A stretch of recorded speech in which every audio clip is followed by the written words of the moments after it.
Okay, so we've currently got two rumours swirling around the James Bond franchise, one of which I believe and one of which I don't want to believe, ever, under any circumstances. We'll start with the one that makes less sense than that guy from the Matrix sequels. The evil empire wants to buy James Bond. Well, at least that's the clickbait title that got my blood pressure up over my morning brew, but upon further inspection, I think we can safely put this on the not going to happen pile. Allegedly, now this is all rumour and could simply be Babelnosh, the evil empire wants to assimilate MGM, the studio home of the James Bond 007 films, which is on sale for a relatively bargain price of the GDP of French Polynesia, or $5.5 billion if you like cash. Do you expect me to talk? No, Mr. Bond, I expect you to. Lower your shields and surrender your ships. We will add your biological and technological distinctiveness to our own. Your culture will adapt to service us. Resistance is futile. Now, MGM's library includes Rocky, The Hobbit, Bill and Ted, as well as producing popular TV series like Vikings and Shark Tank. MGM is also the home of The Wizard of Oz, one of the greatest films of all time. And given that the evil empire has decided that its future is in streaming, and given that Disney Plus has somewhat limited appeal and very little new content outside of the odd Marvel show and The Mandalorian, the addition of several thousand new TV shows and films might not be a bad call.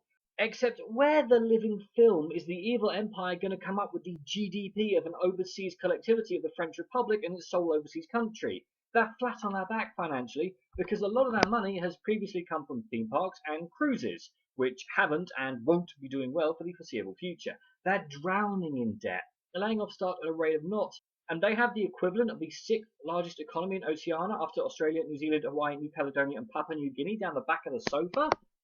Nope, don't believe it. Something. Oh no! Oh no! No! No! No!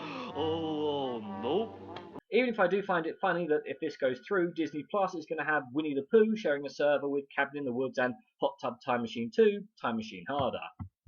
Also, the rights to James Bond are complicated. Basically, MGM doesn't own James Bond outright. There's a company called Eon, allegedly short for Everything or Nothing, and according to them, Eon Productions Limited and Danjaq LLC are wholly owned and controlled by the Wilson Broccoli family. Danjaq is the US-based company that co-owned with Metro-Goldwyn-Mayer Studios the copyright to the existing James Bond films and controls the right to produce future James Bond films. So even if the evil empire did buy MGM, 007 might not be among the properties that they can play with, and the family behind Eon isn't going to give him up. Something. Oh no! Oh no! No! No! Oh no!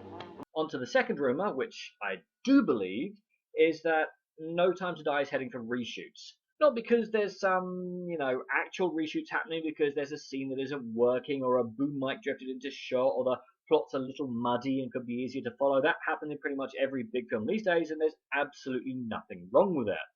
No. No Time to Die is allegedly heading back to reshoots because the product placement is out of date.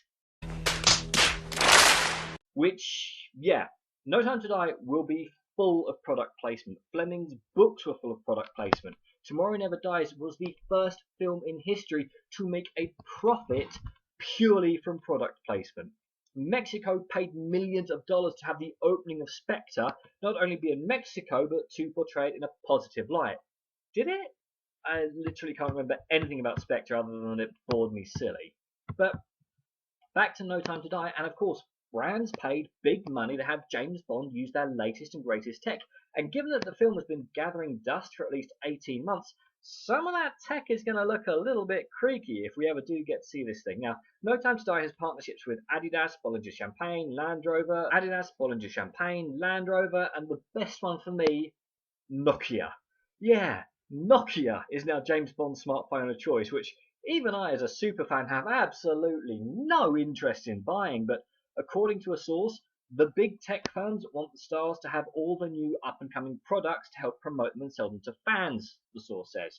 It means some of the scenes are going to have to be very carefully edited and looked at to bring things up to date. Now, this is most likely just to be some digital trickery. I can't find anything about actual physical reshoots to stick Bond in this year's Aston Martin, but given that these people would have most likely paid really big money to have their products in this film, I would imagine if they want a physical reshoot, then that's what will happen. Probably paid for by the production, making it even harder for this poor film to make a profit. And if you really pay attention, Lashana Lynch does seem to be using two different types of the same phone in the same advert, which was released in March 2020 and then re-released in September 2020, but it completely passed me by.